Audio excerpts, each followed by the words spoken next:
And we are gathered here today to do an antifreeze swap on the Shelby Mustang. I just loosened the drain cock and the antifreeze is coming out. It's not coming out that much though. Doesn't seem like there was a lot in the radiator. It's still coming out. May have been low in the air radiator. Could be a lot of air pockets. It looks pretty clean otherwise. It might have a bit of a leak around the spot where the gauge goes in, the water temperature.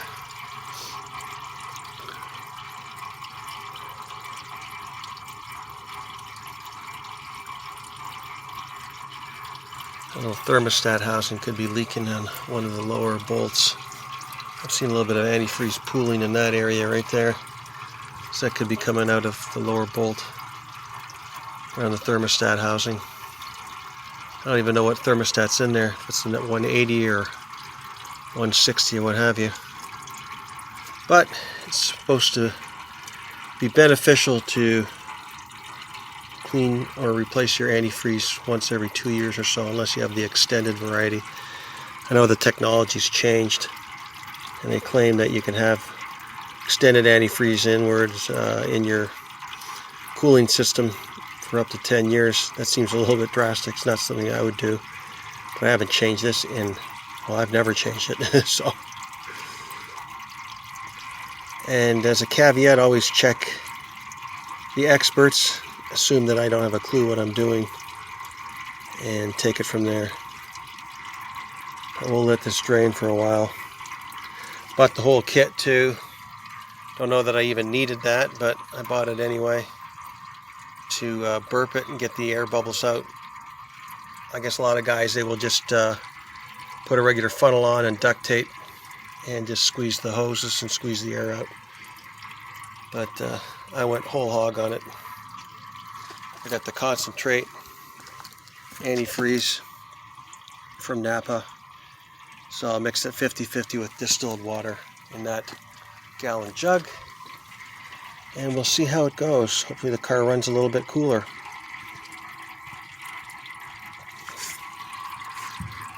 And of course, to help ventilate and let the antifreeze flow out better, you keep the cap off.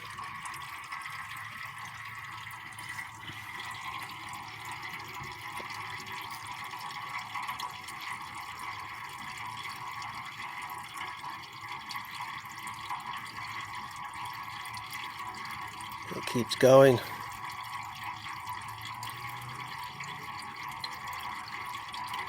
And I will sign off at this point, and if I have anything more interesting to say, I will cut and splice the next steps. Over and out. Have a good day. And it is still draining. It looks really clean. That's a good sign. And I noticed that the pet cock on this thing comes all the way out.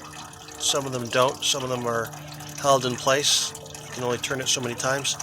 This one completely came out and facilitated the draining procedure. So a lot more is coming out, pouring out of the radiator. This is a 3-core rad. It's an aftermarket thing. So the Shelby's only had 2 cores coming out of the factory. So the aftermarket's 3-core. Doesn't hurt to have a 3-core, however. Better cooling capacity is my understanding.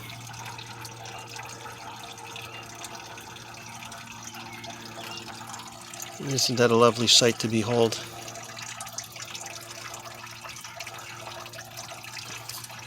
Makes me wonder, in the movies like The Road Warrior and Fury Road, where'd they manufacture the glycol? Where'd they manufacture the antifreeze for their vehicles? I don't think they were air cooled.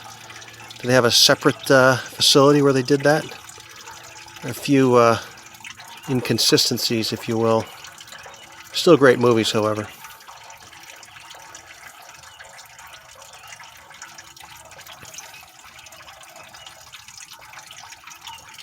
Looks like we're coming toward the end, hopefully. I actually bought this pan at Napa. It's a metal pan. I was actually floored to see them produce a metal pan, something made out of anything but plastic. Plastic's in everything. Plastic pans, plastic this, plastic that, and then they produce a metal pan. That was a wow factor. That thing will outlive me. I think it's made in the USA too. It was in the back. They had to retrieve it from the back because all their plastic ones were gone. So, in any event, I will keep on this, and I will keep you posted. If I have anything more interesting to say on the filling of the antifreeze, I will make a recording and splice it, as I said before. Okay, we've already established that the antifreeze is very clean. I'm going to be putting this petcock back on.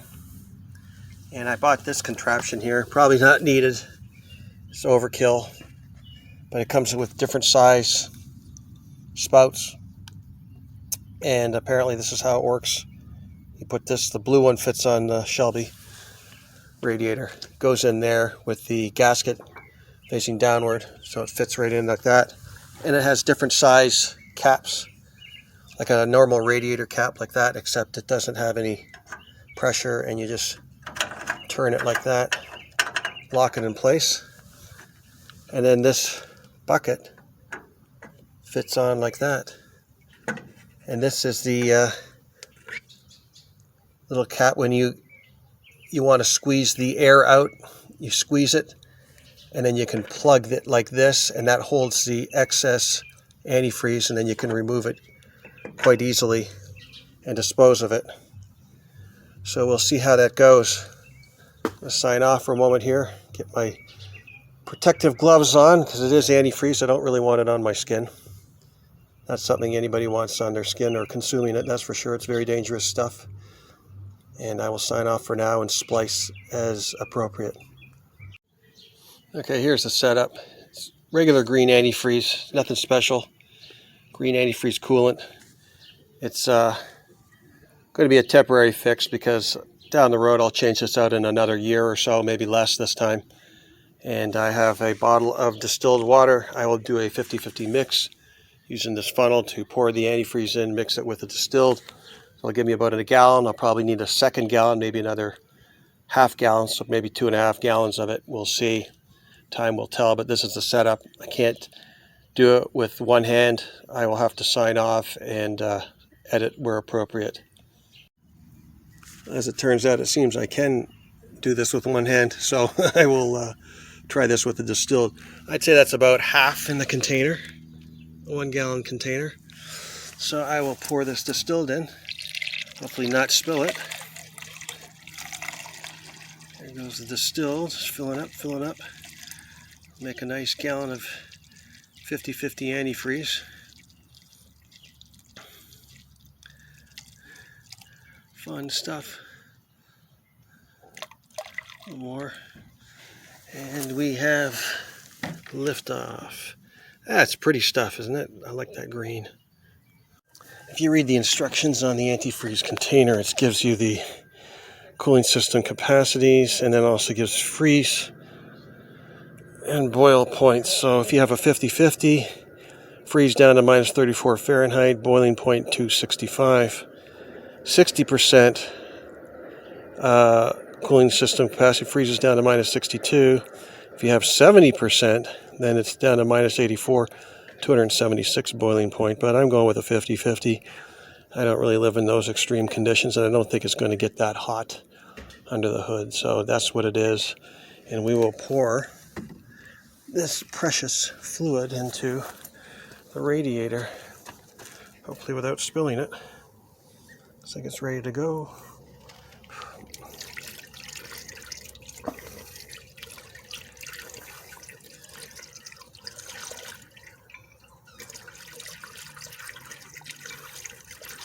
It also instructs to pause a little bit to let the air escape.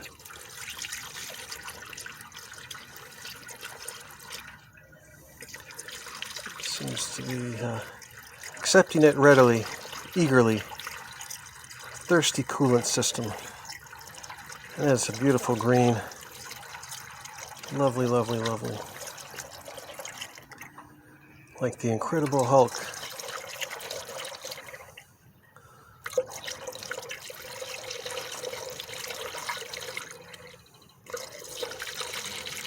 And as an aside, I did park the car on an angle. It's actually tilted downward, so gravity will actually have removed more antifreeze than if it was on level ground. You certainly don't want to be parking it with the front end up higher than the back, because then you will be having a problem there.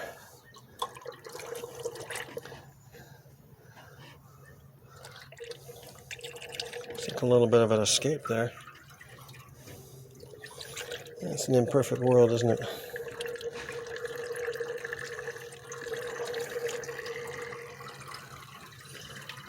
Nothing crazy's happening here now. Seems normal enough.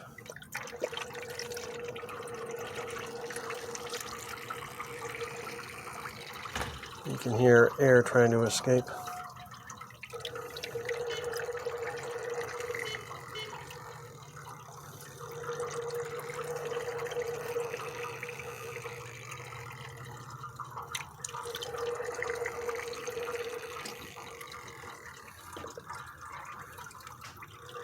And that gasket is not necessarily making the best fit. I can see where it's leaking on the edges. It's starting to get filled up, that's probably why. Oh, there it is, leaking there again.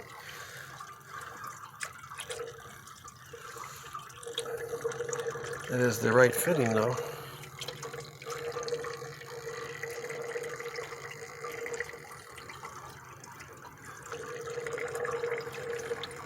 That's a nice big funnel.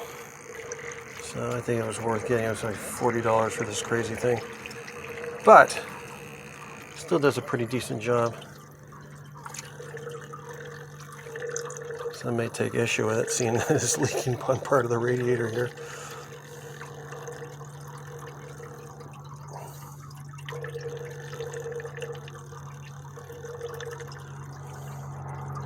Okay, I will pause it for now and do a refill. That part of the directions instructs to run the engine, so we will do that to get the antifreeze coolant circulating through the engine. I have this off because I'm going to get an alignment done tomorrow. That little groove there needs to be straightened. The alignment was done. When that groove was off center, it needs to be pointed at the 12 o'clock, so I adjusted the steering wheel. So when they do the alignment, I will have enough turning radius on the left turns.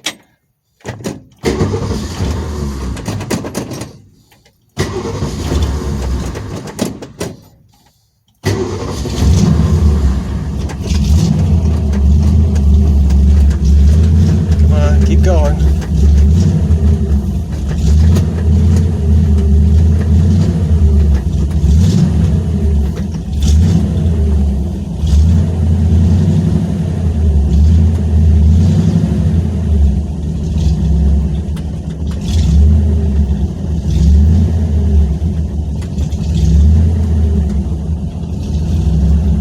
Keep it running for a little bit and let that antifreeze circulate through, and I will top up as needed. Well, it took 1.5 gallons of the stuff, so I used up all the antifreeze in that jug, and I'm running the engine. You can see some water flow activity, water and coolant, that is, antifreeze, so that is suggestive that the thermostat is open and we're getting flow. I don't know if there are any air bubbles in there or not that need to be bled. Certainly figure that out fast enough if the engine starts to run really hot, because I've got a good mix in there now and it's fresh. But it doesn't seem to be burping any more air. I squeezed the radiator hose too, and seem to net me any kind of result. That's it. Fresh coolant, no stuff. You can see it's not too bad. Clean. It's all a good sign. Not filthy like some of the engines I've seen in the past. It's disheartening. Unfortunately, my camera filled up with video, so the memory card was full. So if it cut off abruptly in the midst of my work, I apologize for that.